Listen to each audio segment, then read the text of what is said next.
Viewers, Patrick from Bob vs. Only back nerd TV's episode number 2 of Confidence Become Bob versus of the day.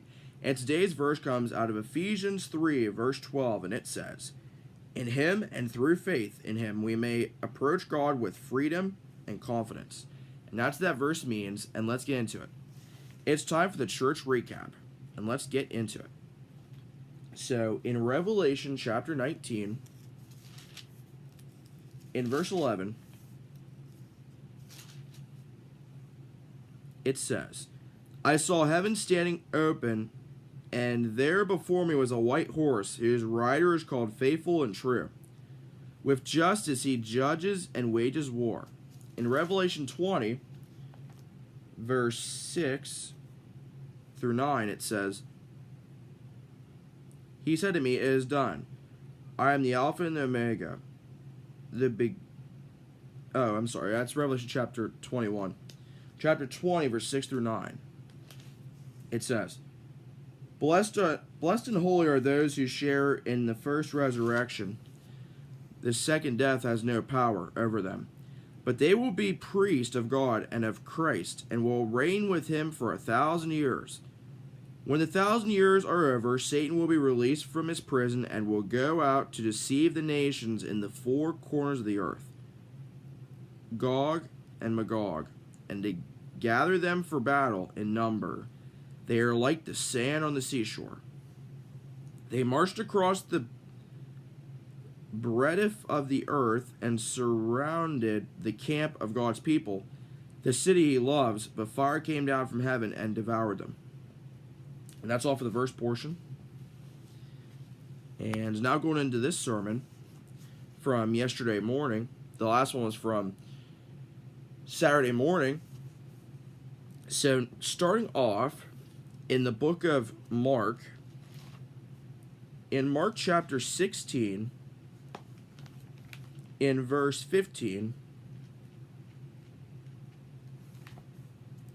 it says, "He said to them, 'Go into all the world and preach the gospel to all creation.'"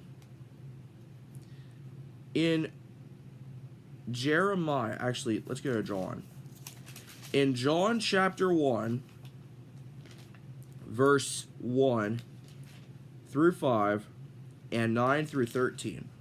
Here is what it says. "In the beginning was the Word, and the Word was with God, and the Word was God. He was with God in the beginning. Through him all things were made. Without him nothing was made that has been made. In him was life, and that life was the light of all mankind. The light shines in the darkness, and the darkness has not overcome it." With verse 9 through 13 of John 1, it says, "The true light that gives light to everyone was coming into the world. He was in the world, and through the world was made through him. The world did not recognize him. He came to that which was his own, but his own did not receive him. Yet to all who did receive him, to those who believed in his name, he gave the right to become children of God. Children born not of natural descent, nor of human decision or a husband's will, but born of God."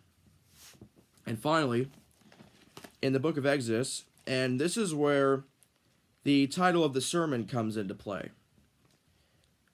This verse I'm about to give you, I'm actually going to read. This is actually the title of this sermon, but I'm going to explain to you why after I read this.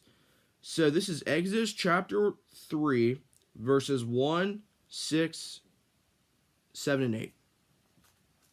And you viewers should know this story. "Now Moses was tending the flock of Jethro, his father-in-law, the priest of Midian, and he led the flock to the far side of the wilderness and came to Horeb, the mountain of God. There the angel of the Lord appeared to him in flames of fire from within a bush. Moses saw that though the bush was on fire, it did not burn up. So Moses thought, 'I will go over and see this strange sight, why the bush does not burn up.' When the Lord saw that he had gone over to look, God called to him from within the bush, 'Moses, Moses.' And Moses said, 'Here I am.' Do not come any closer, God said. Take off your sandals, for the place where you are standing is holy ground.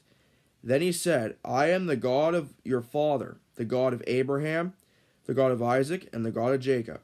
At this, Moses hid his face because he was afraid to look at God.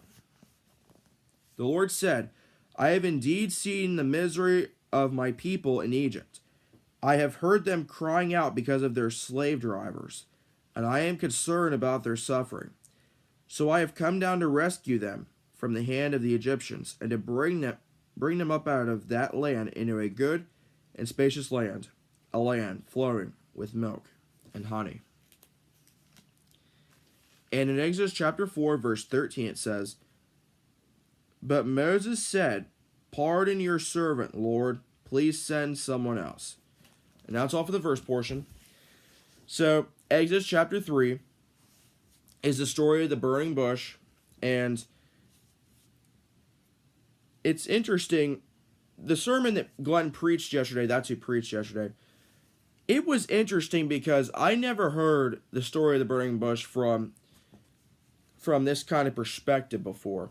And you know, a lot of like the, I guess you can say the commentators for the Bible and stuff, they basically said that the burning bush wasn't even planned.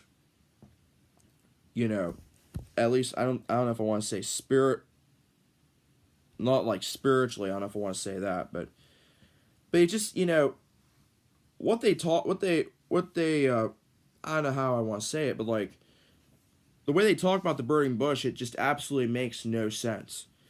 And what made this sermon so interesting was that Glenn was using that story of the burning bush, and that burning bush actually represents us. And that, actually, let me read that one part again.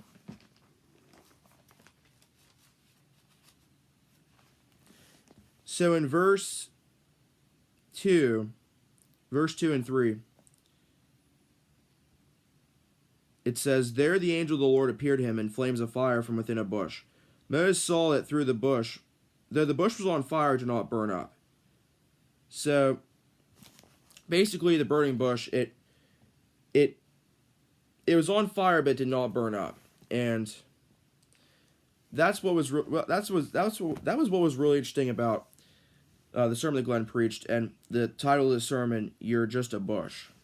So, the verse leap today is Matthew 9, verse 37 through 38, and it says, Then he said to his disciples, The harvest is plentiful, but the workers are few. Ask the Lord of the harvest, therefore, to send out workers into his harvest field. And that's going to be the video. Thanks for watching. And so next time again, viewers, in every way, God's way is always the best way.